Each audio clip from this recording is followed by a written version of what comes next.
Anthony, we've got Cecil Staton, the CEO of AAHOA, to talk to us about what's going on post-election. Chris Green from Chesapeake Hospitality and the good folks at J.D. Power talking about airlines today. Woo! What a big show.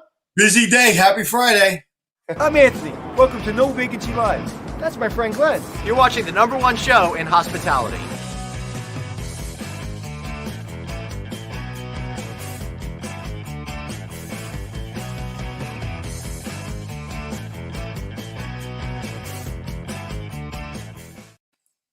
Hey, everybody. Welcome to No Vacancy Live. I'm Glenn Hausman. Of course, we got the one and only Anthony Melchiori right over there. Anthony, how you doing today, my friend? I'm doing well, my friend. We got a busy show today. We got some stats. We got some information. We got Cecil. We got Mr. Green. We got all kinds of stuff today. So I'm excited. All right, let's do it. Let's bring in Mr. Cecil Staton right away. And we'll have Chris Green join us in just a couple of minutes. Cecil, great to see you, sir. How are you today?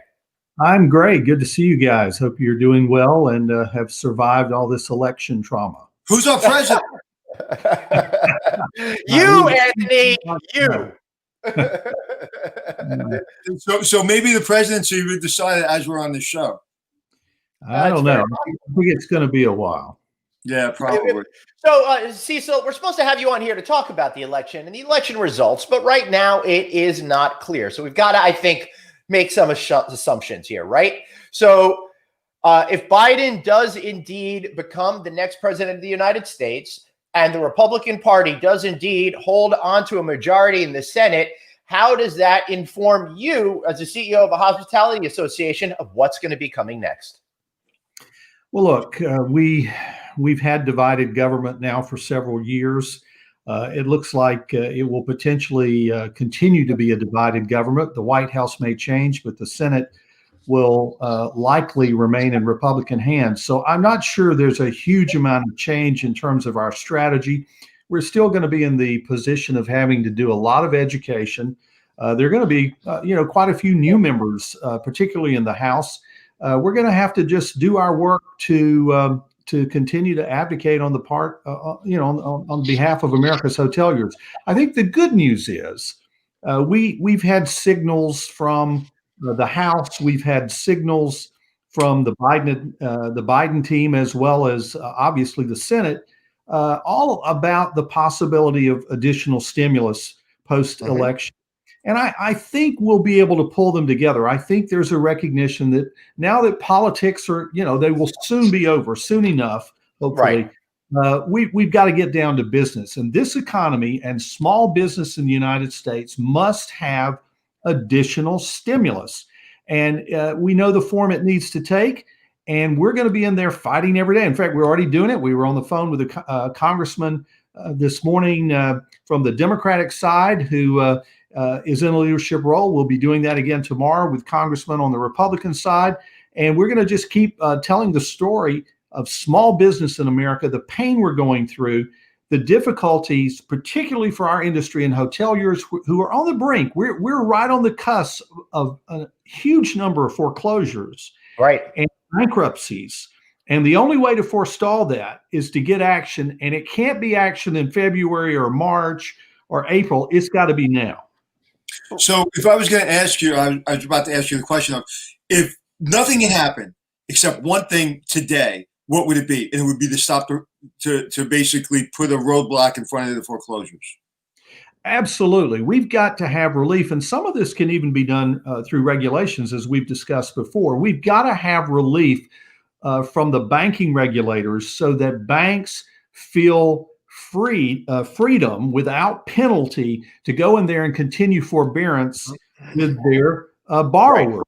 So that's one part of it. The other part of it is still the CMBS loan issue that we've discussed ad nauseum now for months, where it's just incredibly difficult for hoteliers with those loans to find their way through the system. Now, some have found a way. There's been some success. There's anecdotal evidence out there that some of our members have been able to successfully get some forbearance, but even that's going to come to an end too quickly without some additional regulatory relief. And then we need to get in there. We need another round of PPP loans.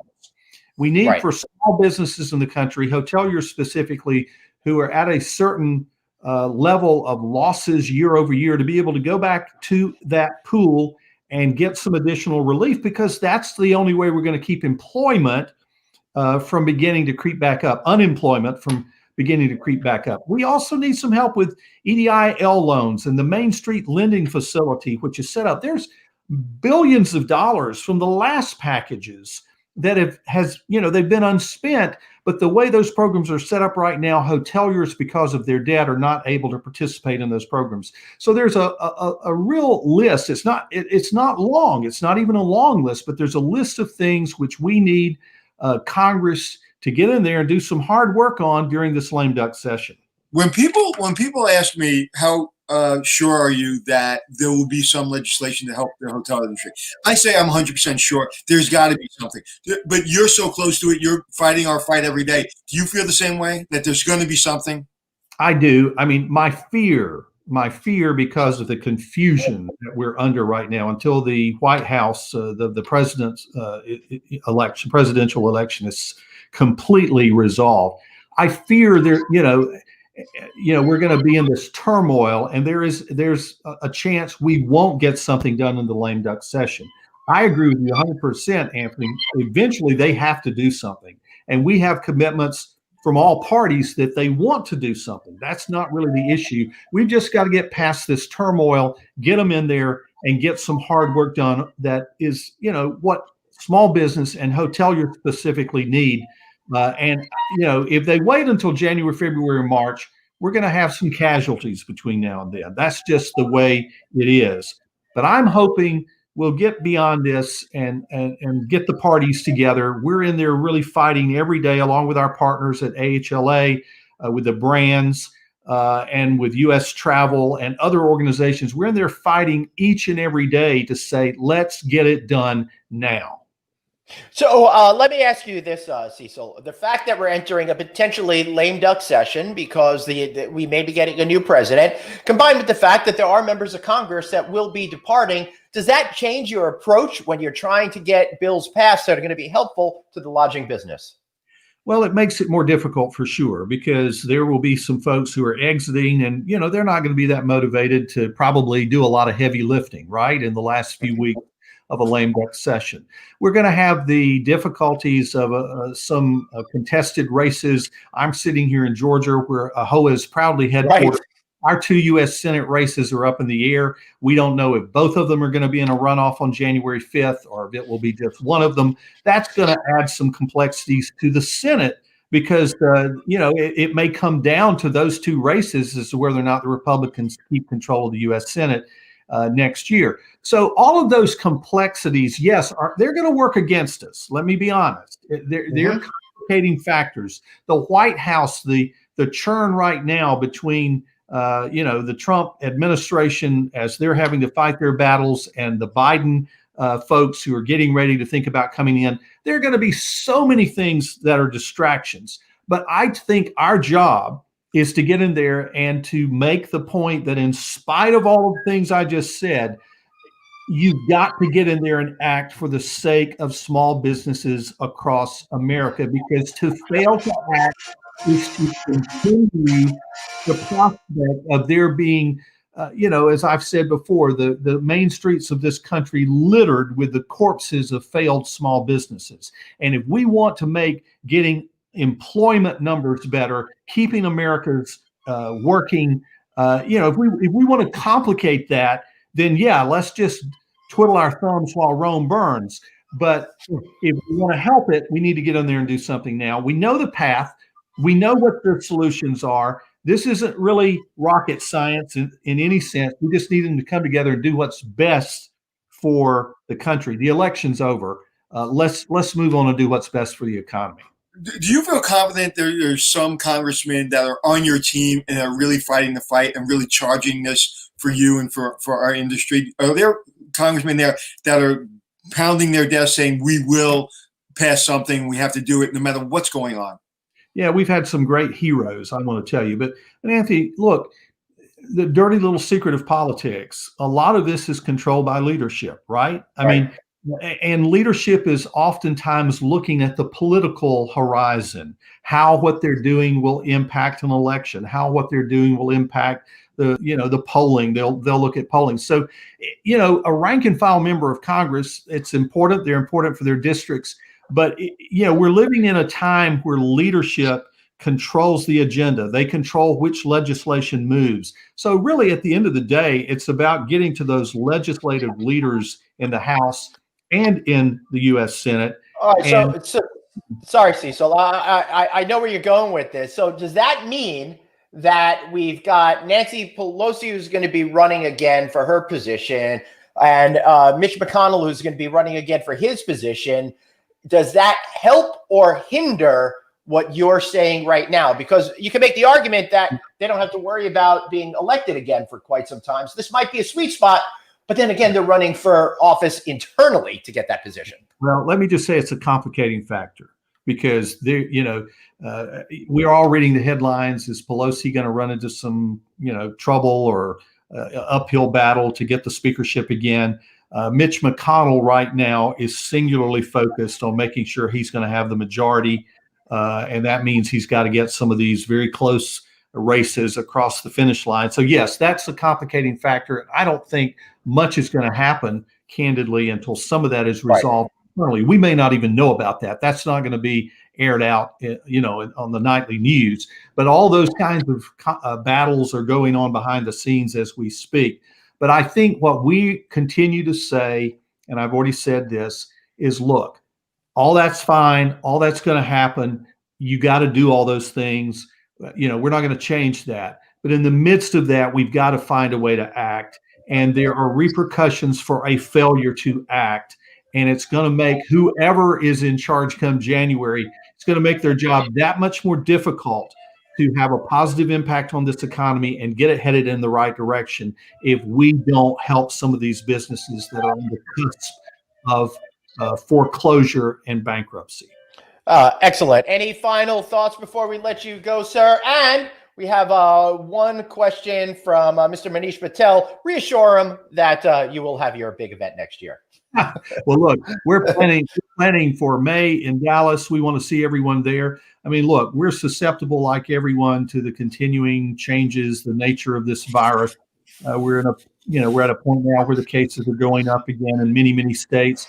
But look, we feel good about it. And let me just also say this is remarkable. As of yesterday, I think the report I got was we've sold over 560 booths for our trade show.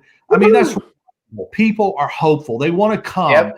What I want for AAHOACon 21 is that it will be that moment for this industry when we are able to look in the rearview mirror and see COVID behind us.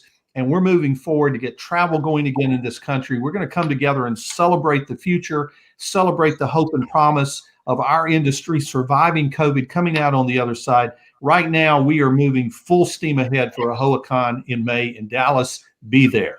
Oh, we'll Beautiful. be there. Whether we get it or not, we're coming. That's true. Yeah, even if we have to walk, we will be there. Cecil Staton, Absolutely. Great to see you. Thank you again for doing all you can to help our incredible industry. We'll hopefully have you again on real soon. Glenn and Anthony, we appreciate you. Thank you very much. Thank you. All right, so let's find out what's going on and what Chris Green, the CEO of Chesapeake Hospitality, is thinking about politics and all that kind of good stuff. Chris, great to see you. I missed you last week, so thank you for covering for me last week. Really appreciate that.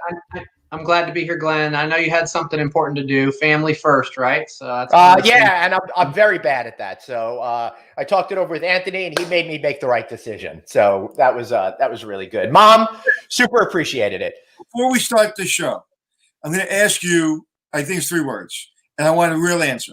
How are you?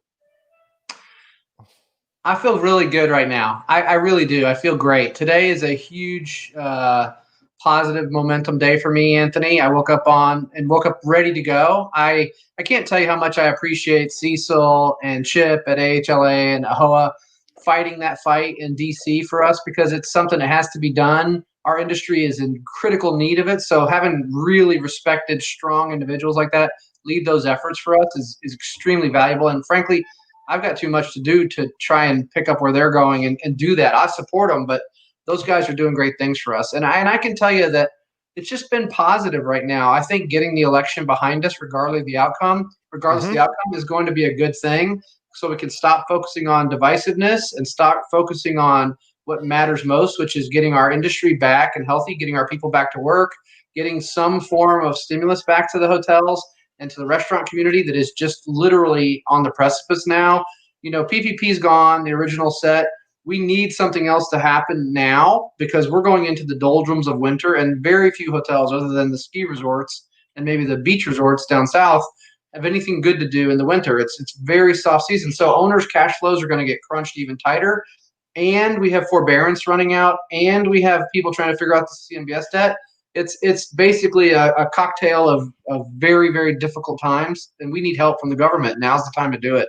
Yeah, and speaking of statistics, I just saw that SCR put out numbers for last week, lowest occupancy since June. Now, of course, I have to put out my warning that is nationwide, and the big cities may skew some of the resorts, some of the other results there. But how are you seeing it in your portfolio right now?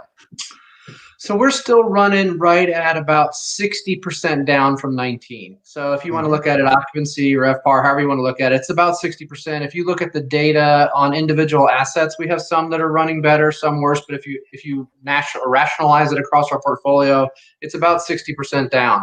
If you take that and you think about we're going into 21 where CBRE and STAR and HBS are all predicting between 37 and 41.9% up, you got to remember you're coming off of 60 down. So that means we're going to run in 2021 maybe 60% of what we ran in 19. And I know that's a lot of numbers I'm throwing back and forth, but it's not going to be super strong. And most of that is loaded in the back half of the year because realistically, we got to get through the winter. We got to get through this current spike of the virus, and we've got to start looking towards a vaccine, hopefully coming out in the spring. So I think that all of that's going to be backloaded. So we're pretty similar to the rest. Our portfolio markets a lot of the U.S. We have some city center, some coastal, some small town, suburban, tertiary markets. So I get a good cross section. So I get to look at exactly kind of what all the different market segments are doing.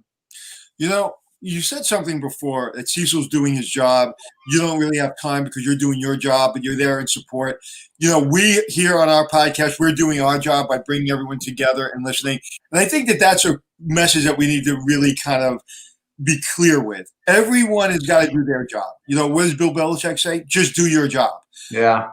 And just do your job. And I think if everyone just does their job and doesn't get over their skis or punch, above their weight class, I think we're going to get through this. It's when everybody's trying to kind of do too many things and try to help people, help you, just stay in your lane, do what you need to do, and keep what you're in charge of going. Even if you're 60% down, just make sure the lights stay on in your neck of the woods. And I think that is a really good message to really make sure that we're clear on. Do your job and everything will work out in the end. Just stay focused. And remember, at the end of the day, we are all Americans and we will all get through this, period. Listen, Anthony, that's a great message. And I want to say to you what I said we had an all staff meeting on Tuesday, November the 3rd. And I told them what I tell my kids, and I'll tell you what I say about these elections. We have a circle of influence, all of us in our lives, right? And I'm 50, so I've been through whatever that is, however many administrations. And some I agree with, some I don't agree with, right? But here's the deal. I have a circle of influence. I have my family. I have my company that I care so deeply about. I have our broader industry. And I can make an impact there, and that's where I need to focus. The rules are going to change. Whatever Washington is going to do, they're going to do. And we're going to learn the need to adapt to whatever that is. And maybe the economic environment is more difficult, or maybe it's better. Either way, we're all super great at business and super great operators and great hospitality people. We'll figure that out. But you need to focus, and we need to focus on improving and impacting our circle of influence for the greater good. If we do that, we will move forward. But if we spend time focusing on this state and that state and who got what, it's just wasting time. I mean, let's move forward. Yeah, I think that's such a great attitude. One of the reasons why we have you on every single week. You're so positive all of the time. I mean, what do you do to stay positive all the time? To go personal for a second there. I prefer to look for solutions. I'm a glass full. I'm a glass full guy. I look at where there's opportunity in every situation, whether it's in business or in my personal life. And I look at, instead of, you can easily spend time in the negatives and let that drag you backwards, but that life's too short. I mean, we're all here to make an impact. I feel like, I was put here to make an impact, and I need to do that. And if I'm spending time in yesterday's defeats, then I'm just not doing anybody any good. I'm not leading my team effectively. Nobody wants to hear that. People, and listen, they don't want, what do you call it, Pollyanna either. I mean, I'm very transparent with my team. I'll tell them what's going on good, what's going on bad, but I also tell them where I see possibility in it. And that's Chesapeake's tagline, is experience what's possible, because I believe in looking out over the horizon and believing that there's good out there and then pursuing that aggressively, not just sitting back and waiting. I mean, we've all got to, like Anthony says, we got to get out and kick butt every day, but kick butt with a goal in mind of good happening for not just yourself, but those around you. I can't tell you the way I see people. I have an 8-year-old daughter named Presley. She's amazing, and she spends all her time lifting others up. And I hope that that's a reflection of what she's been taught. But the joy she brings to people by lifting others, and the joy she sees internally from lifting others, it's just a picture of how we need to live our lives. There's enough for all of us. There's enough good to go around. Let's make good things happen for people.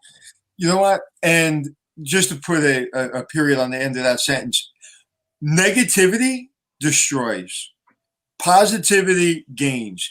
If there was negativity that got me forward, then I would embrace that. But it doesn't exist. There's no negativity that's going to push anyone forward. With that said, we all need that woe is me moment from time to time in order to realize how pathetic we are. Right, that's right. That we're letting that woe is me moment take over. So we need that. We need to say, you know what? I feel pretty pathetic right now because I'm letting this control me. So we need that moment. But that is never going to get you across the finish line, period, end of story. So just want to put a period on the end of that. Thank you, Chris. I agree with you 100%. Glenn, what else we got, buddy? All right. So, Chris, hopefully you'll stick around because we got the good folks from JD Power. You have time to hang out with us? Absolutely.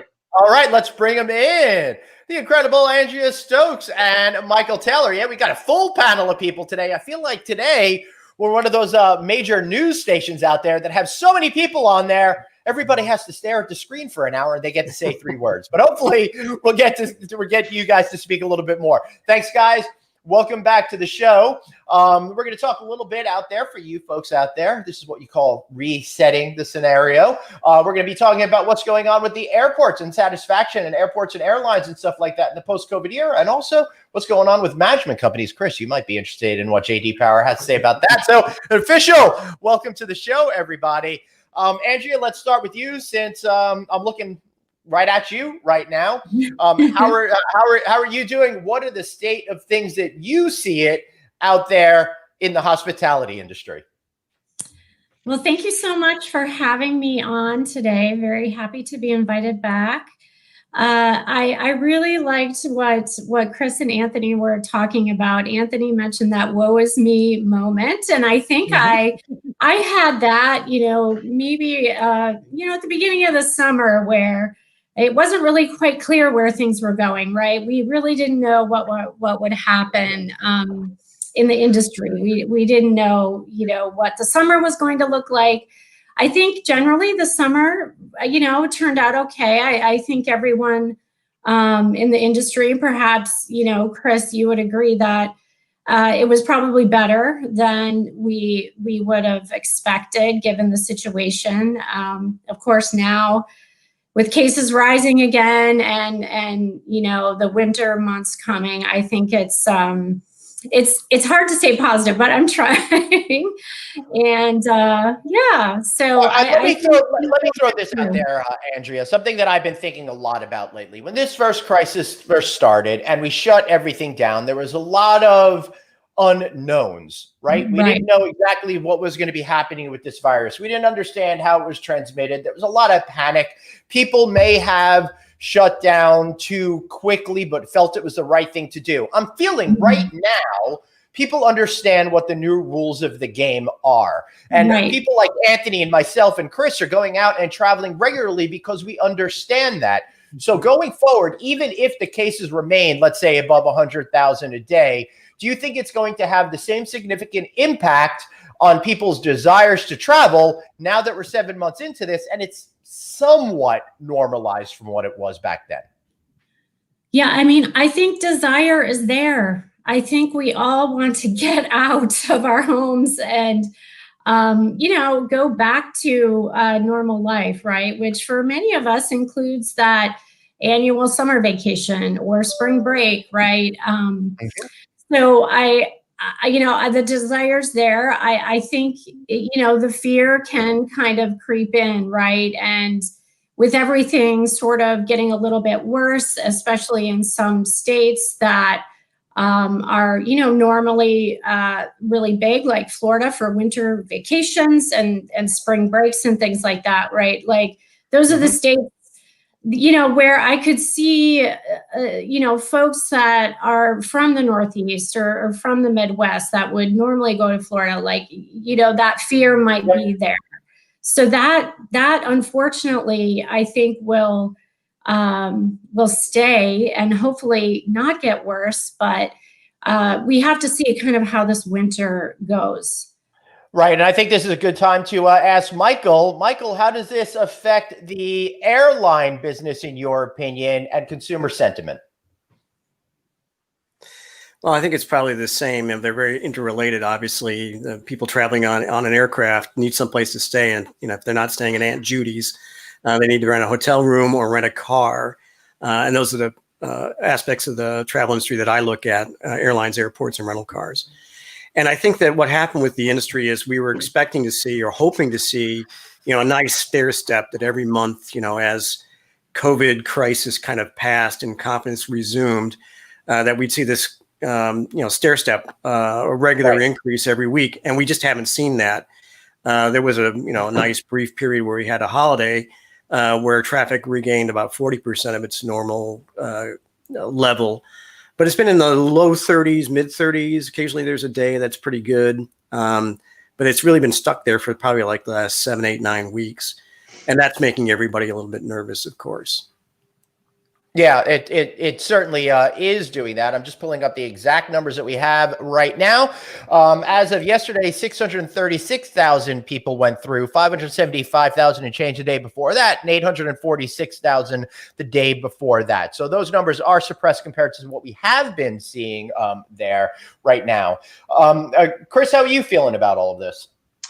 Well, I mean, Andrea and Michael, I mean, they have the data too. They have what I have. So I don't know what we called it, Andrea, in the summer, but there was a little bit of false hope back in July, right? And then we've really kind of leveled out and started to actually back it up just a hair. I think we see spikes in travel when there's an event or a long weekend, or maybe it's a change in, college, moving people into college, whatever. But really, we haven't seen anything substantial. It's really been hovering 700,000 to 800,000, and I mean, there's a corollary number of people that travel and stay in hotels. I think it was 0.8 room nights for every TSA throughput last year in 2019. So that's a couple million room nights a day that we're missing just on business travelers going through the U.S. And it's just not happening. And that's what we're forecasting. It's not okay, but it's what it's going to be until we see some semblance of a return to normalcy, which I don't know when that's going to be. But I do think I was on the phone with a major brand CEO the other day, and China is actually performing pretty well. I haven't seen their data as of this week, but their occupancy is up significantly, but they have normalized. Basically, they're used to the virus being around. They're traveling with masks like we are. They're doing all their protocols, so they've decided to get back to it. And I think we need to work on that as much as we can. I know that for my business, we need to. Yeah, I think as long as we don't shut down the country, which I don't think is going to happen, regardless of how many cases we have, because I think people at this point, to Andrea's point, people want to move and people need to take their health in their own hands. I think right before Thanksgiving to probably January 15th, the end of January, you're going to see travel pick up. The kids are out of school earlier. They're going back to school later.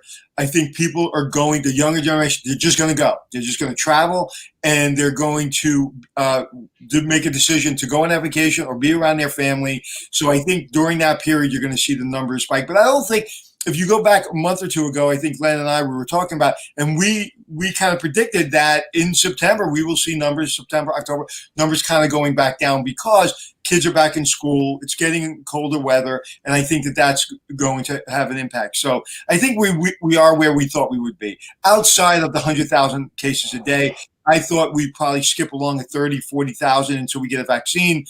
But that 107,000 cases that we have today, you got to be careful because that may be 200,000 in 2 or 3 weeks. So, there's a lot up in the air, but I think people are going to travel. I think people are just going to go regardless, and they're going to feel that I can get away and isolate myself and still be safe, but still get the heck out of my house. Right. Mike, Yes, I'll say one thing that business travelers will understand. We were talking about this on one of my calls. Is I can tell you who's traveling just by who's in the line waiting to get on the airplane. I've been traveling a lot for a long time.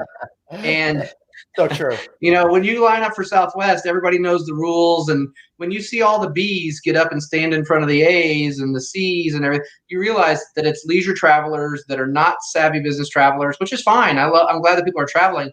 But you just don't see a lot of guys with a suit, coat, and 2 bags that know exactly how they fit on the plane, which is very reflective of what we're seeing in travel. So for me, those are cues that I take from who's traveling. You can just see the traveler difference. Yeah, the swing factor that we see when we talk to the airports and the airlines themselves is that business traveler. And that's simply a reflection. For example, this week I was talking to one of my rental car clients. And I said, hey, I'll be there for the big annual readout of the data next week. I'm going to be there in person. Just want to make sure that you know that.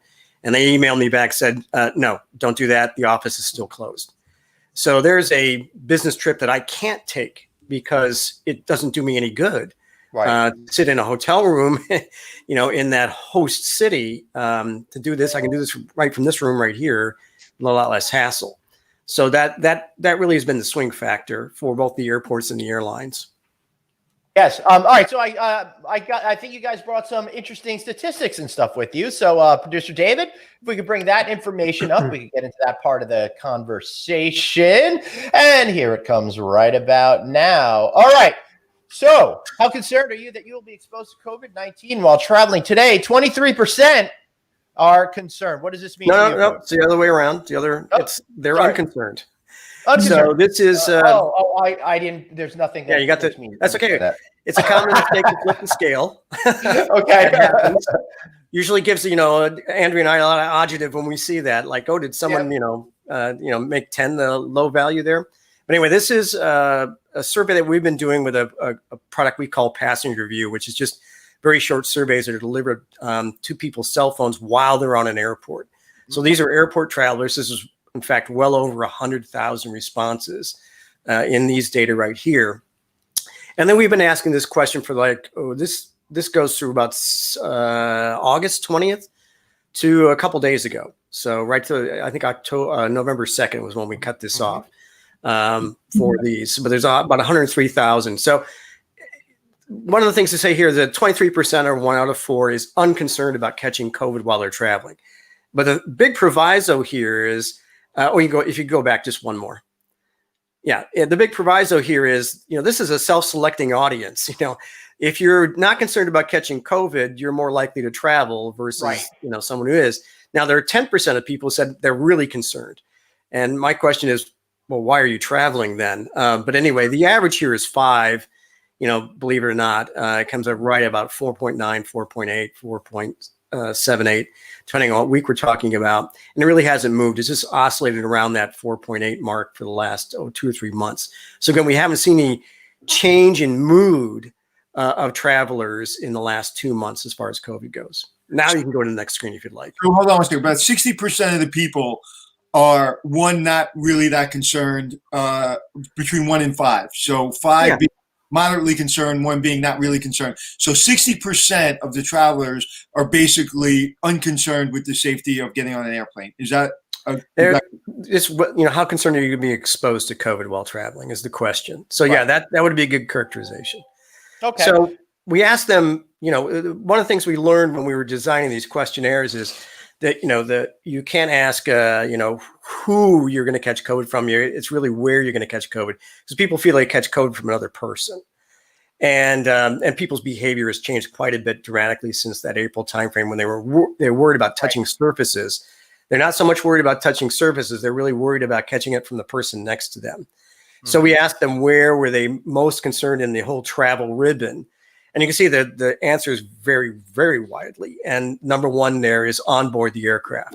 And that's simply because the human behavior that we've noticed is that people are less concerned about catching COVID when they have control over their personal space. And you're not going to have that control on an aircraft. You're in a small metal tube sitting next to, a stranger for a few hours. Right. Whereas if you're in a rental car or a hotel room where only 2% of people, that's where they were concerned about catching COVID, is because you control who comes into your hotel room and who gets in your rental car. And you'll see you can contrast that with the ride sharing, which is at 13%, because you don't really know the previous history of who's been in that ride share vehicle or cab. Right. But if you can control it, and relatively, the other little factor here is it's a relatively small area that you can personally clean yourself. And that's something that I'm sure Andrea will talk about when she gets to the hotel side of things. But having the ability to know I can disinfect everything that I'm going to be in contact with goes a long way to increasing confidence in traveling and not catching COVID. Right. Interesting. Now, this is fascinating statistics if you look at this, because 37% say that it causes them most concern, but only 10% say airport security. But anecdotally, I've heard that well over 100 TSA agents since the last 6 months have caught COVID, but I have not heard of any meaningful travel, any on board flight attendants getting COVID. So what we're seeing in the statistics doesn't necessarily bear out with human emotion. Is that right, Michael? I'm just going to throw something. Anthony? When it comes to the TSA agents, what are they doing behind the scenes? What are they doing in the lunchroom? What are they doing walking to the airport? Are they getting in cars with their fellow employees? So are they catching it, at the gate when everybody's wearing a mask and they're wearing a mask, or are they catching it in other places? I'd be curious to know. Are you asking me? No, I'm just making a statement. Oh, okay, sorry. Aren't you the leading infectious disease expert in the country there, Michael? Come on. Yeah, I'm out here in Connecticut. So we also asked them, at an airport, this is airport specific, what could the airport do to decrease people's concern about catching COVID, or what's the most important thing to do? And far and away, again, we see, that big spike here around requiring passengers and staff to wear masks, whether you believe they're effective or not.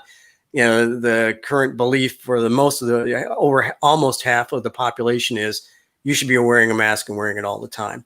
And anecdotally, what I hear from my airport clients is the number one complaint at an airport is such and such a person who had a badge on wasn't wearing their mask properly or wasn't wearing a mask at all. So that's the most important thing you can do at the moment to kind of allay the fears of catching COVID while traveling. All right, we got a really cool statistics. David, if you could bring up the statistics in regards to the chances of catching it on an airplane. So he's going to bring that up in a second. Really fascinating statistic there. But while we're waiting for that, oh, wait, here it comes right now. So check this out. 1.2 billion passengers have traveled since the beginning of 2020, with 44 cases confirmed, 1 in 27 million chance. What really surprised us is we looked up this number just before we went on air. The chance of being in a plane crash is 1 in 11 million. Yet people are super frightened about flying because of COVID, but nobody worries at all. Oh, except some people that I know in some therapy groups about crashing on an airplane. How do you, Chris? How do you feel about that, or Anthony? Just real clear. I just want to make sure that people listening on the podcast who can't see the chart. Yeah. 27 million chance of catching COVID on a plane when everybody's wearing a mask. 1 in 11 million chance of dying in a plane crash. So that kind of tells you that it's safe to travel. And what I really found fascinating is only 2% of people concerned with their hotel room, which I agree with, and I'm not concerned concerned in the hotel room because I control my own destiny in a hotel room. So the stats point to it's safe to travel, even in where we are now with 100,000 cases a day, as long as you're taking precautions. Chris? No, I mean, listen, I think what Michael said is exactly the point, and that's what I've been doing, controlling my environment. As long as we've been doing COVID now, I feel like I'm an expert on protecting myself, and even though I ended up contracting it, so we don't know how, but I still think that you wear your mask, you wipe down the surfaces, you wash your hands, and you don't touch other people's stuff.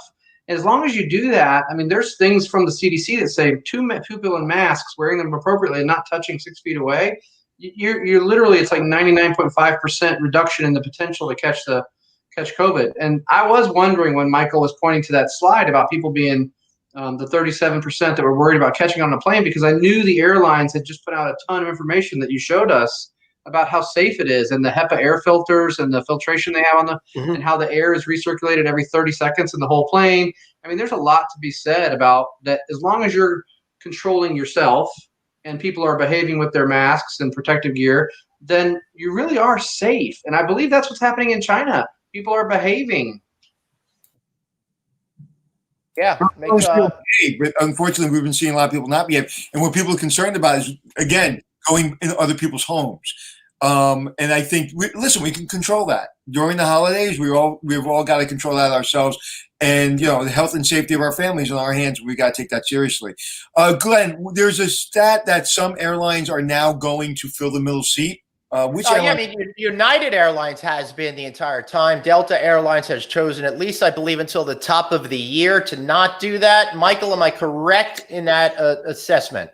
Well, I'd like to say that, but occasionally it happens that the middle seat is filled. I flew American last week and the middle seat was filled. And speaking of all these precautions, everybody had their masks on, a lot of people wiped down their seats.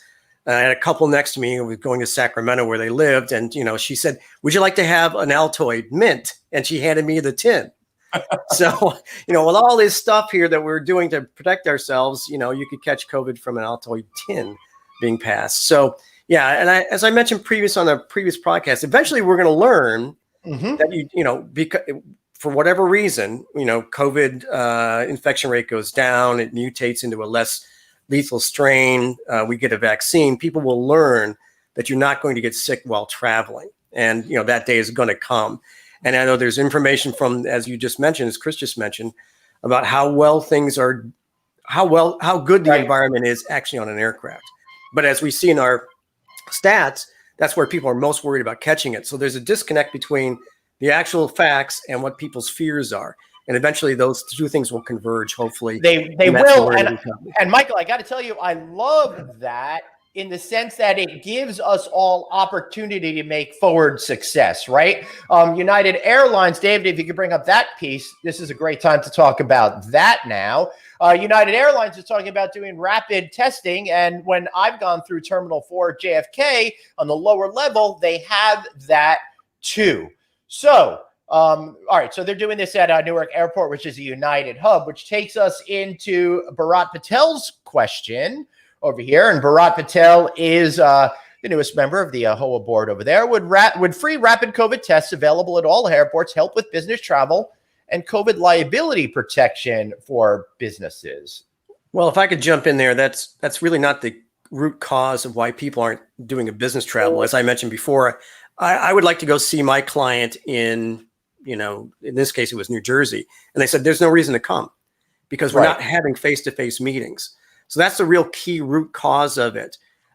Granted, it might help people feel better about it. If you have pre-screened people showing up to a meeting, but most often the key problem is that the office is closed or we're not allowing outside people into our office. And that's preventing these face-to-face meetings, which is why you travel in business. Yeah, I was reading an article this morning, and a lot of the major hospitality companies and real estate companies just not traveling. They're just not going into the office. And the ones that do, it's just literally the top brass. And I think that's going to, like you said, prevent people from having to travel to see a client. I'll go see a client tomorrow. if they were going to be in the office, but there's no purpose in doing that. And I think by June that will probably loosen up once the warm weather comes again, and then we get the vaccine hopefully. And there'll be, and I really think that machine that you showed of what United's going to be using at the airports to test, that machine has been available at Dr. Primus's office, our doctor here that comes on and talks, and my MD for the last 30 years.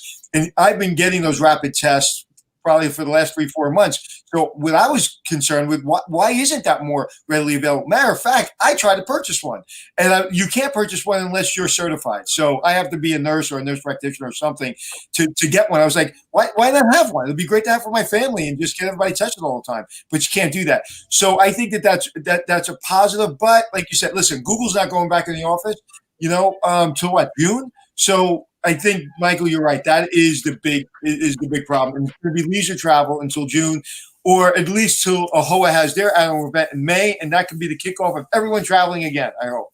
Well, let's hope it comes before that, but we will all be at the AAHOA event. Chris, I know you had something to say. Then, Andrea, we're going to get to your slides in just 1 second. All I was going to say was similar to what Michael was saying, and I don't want to belabor a point, but the fact is, for our business, hotels, it's not that people don't have a desire to travel, even business travelers, right? They want to travel, right, but their companies have set programs in place. And listen, they're doing it to protect their associates, because here's the deal. I have all my corporate employees, and I have to decide, I have a bunch of people that aren't comfortable coming back to the office yet. So what is the protocol, and how do we protect our census, and how do we make sure that they feel comfortable in this environment? It's not if Chris Green feels comfortable, I'll get on a plane right now, but that's my choice, and I'm comfortable with it. If some people are not, we run a broader industry. We need to make sure they're comfortable. And all of our business travel clients, all the consultants and all the, Amex and everybody that's a big traveler, all of the people that fill our hotels every night and stay and use our food and beverage and use the bar, their senior leadership is not ready to make that decision yet to send people out on the road. Even if half of them would go, half might not. And so that's the challenge they're dealing with, is when do they release people to go travel? And then to Michael's point, who's there for them to see? So this problem is much bigger than people not wanting to travel. It's nowhere to travel to and not being allowed to travel right now. Right. And Andrea, the other problem we're having, and David, this would be a good time to bring up that Amazon thing. Andrea, Amazon just has an article out right now saying they've saved $1 billion or something like that already. Here comes the headline right now. Amazon saved $1 billion so far with corporate travel shutdown. This tells me that it's going to go beyond people feeling safe and secure. It's going to start to think about a strategic way to maybe put more money in their pockets. How are you seeing that reflected in the future of travel? Well, as Chris said, companies have to look at, they have a duty of care, right, to their employees when they send them out on the road. And it's going to be tough, I think, for a while. These rapid testing machines, will help, right? Because we have to, bring back that business travel and the meetings and events, which is really right. What's hurting, the full service hotel side.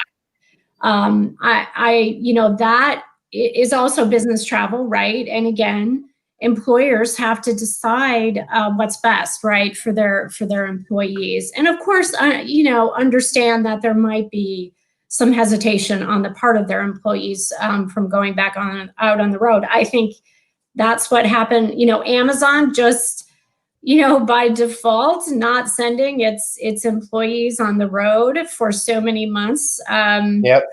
Really added up to a big savings for them, but I'm sure they would have rather had their teams out on the road rather than not, right? I think any business would really say that. Business travel means business, right? Business is getting done, deals are getting done when folks can get out on the road, have those face-to-face meetings.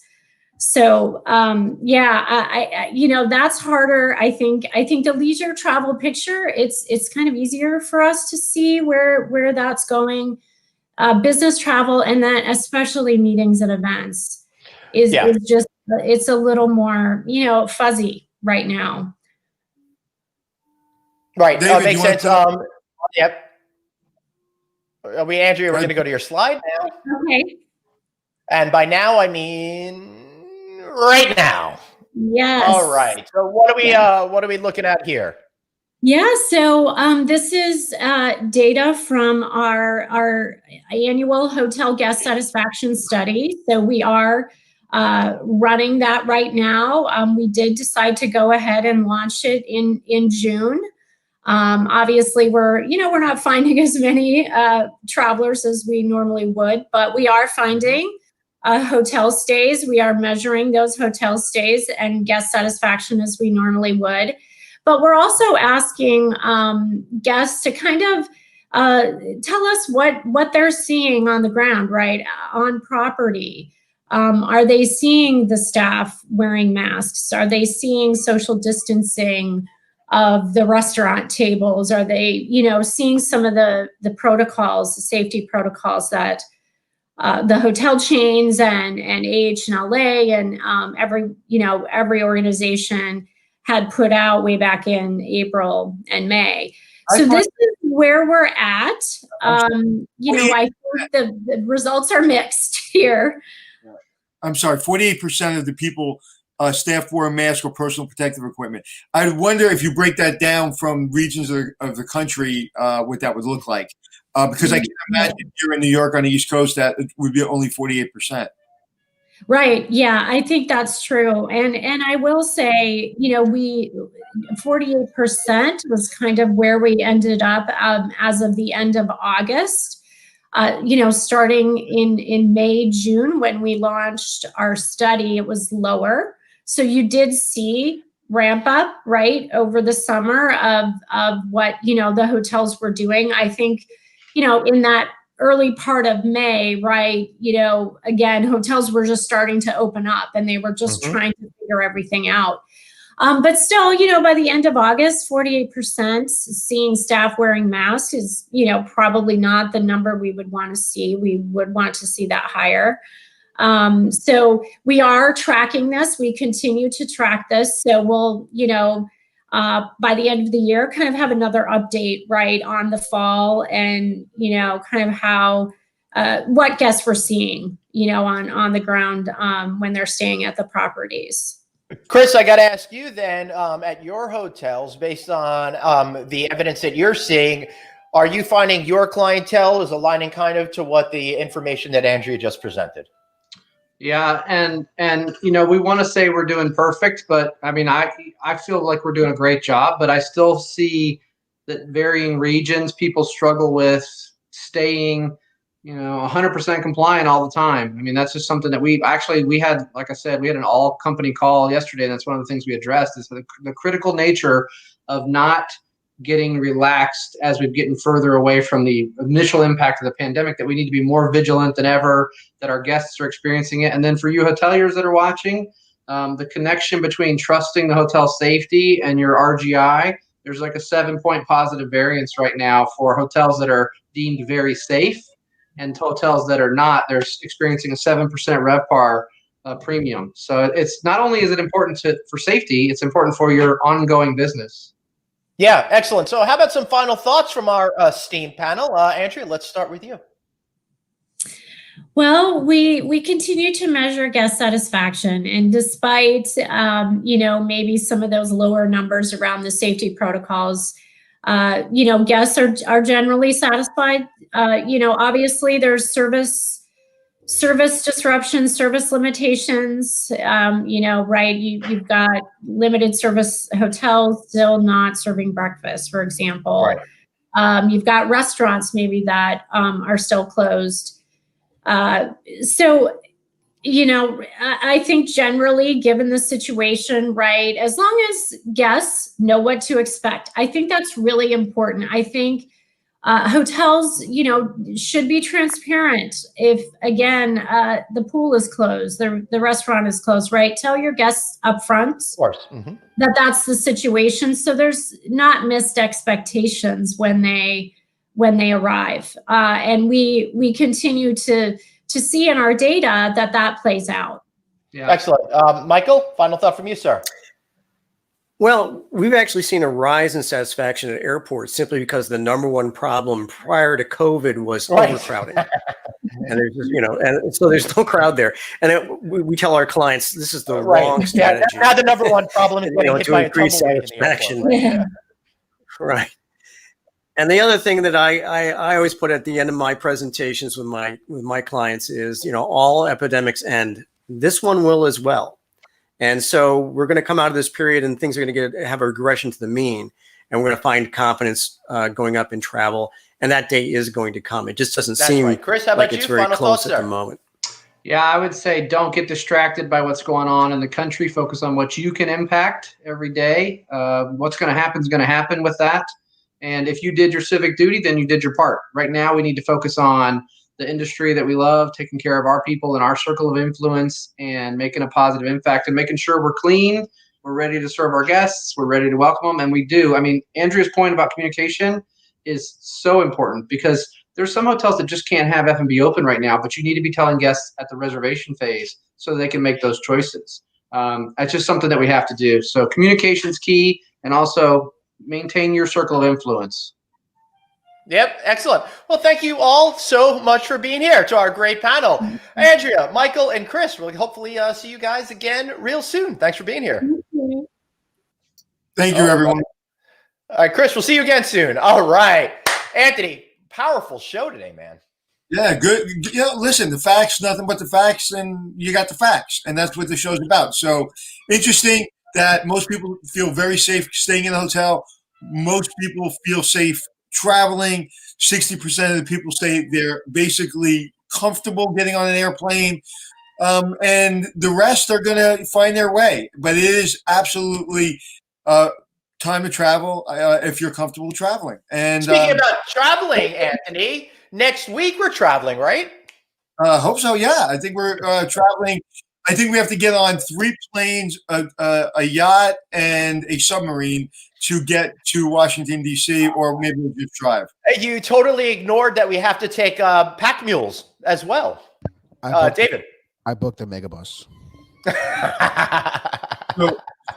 do have free Wi-Fi. I found a lot of information fascinating, and I think where we are now is people are going to do what they want. I think everybody is decided that 100,000 cases isn't going to stop them, or 100,000 cases is going to stop them. And we've all got to take personal responsibility.